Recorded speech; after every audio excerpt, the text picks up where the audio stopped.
Same world but different ice, same life but different experiences. అందుకే మన stories అన్నీ different. Problems, లైఫ్లో ప్రతి మనిషికి ప్రాబ్లమ్స్ ఉంటాయి. ఒక్కొక్క ప్రాబ్లమ్ని ఒక్కొక్క రకంగా చూస్తాము. ఎవరికైనా పెయిన్ ఉంటుంది, కానీ ఆ పెయిన్ని ఫేస్ చేసే స్టైల్ మాత్రం వేరు. మనం పుట్టినప్పటి నుండి చచ్చే వరకు ఏదో ఒక విధంగా పలకరిస్తూనే ఉంటాయి ప్రాబ్లమ్స్. కొన్ని హ్యాబిట్స్, కొన్ని ఫియర్స్, కొన్ని స్ట్రెంగ్స్ అన్నీ అప్పుడే బిల్డ్ అవుతాయి.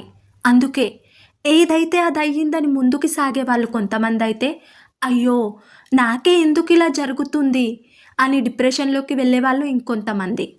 ఈ ప్రాసెస్లో కొంతమందికి దూరం అవుతే మరికొంతమందికి ఇంకా దగ్గర అవుతాం. కొన్ని స్వీట్ మెమొరీస్ని ఇస్తే మరికొన్ని చేదు జ్ఞాపకాలను ఇస్తాయి. బట్ ద ట్రూత్ ఈస్, ఈ అన్ని ఎక్స్పీరియన్సెస్ కలిస్తేనే మన రియల్ లైఫ్ చాప్టర్స్. మనని మార్చిన బాధ, మనకు స్ట్రెంగ్త్ ఇచ్చిన వాళ్ళు, ఇవి అన్నీ మన లైఫ్లో తిరిగి రాయని లెసన్స్. ఇవి అన్నీ కలిసి మన జర్నీని ఇంకా పవర్ఫుల్గా మారుస్తాయి. So yes, every problem, every person, every memory మనకు ఒక లెసన్, ఒక పాఠం, ఒక డైరెక్షన్.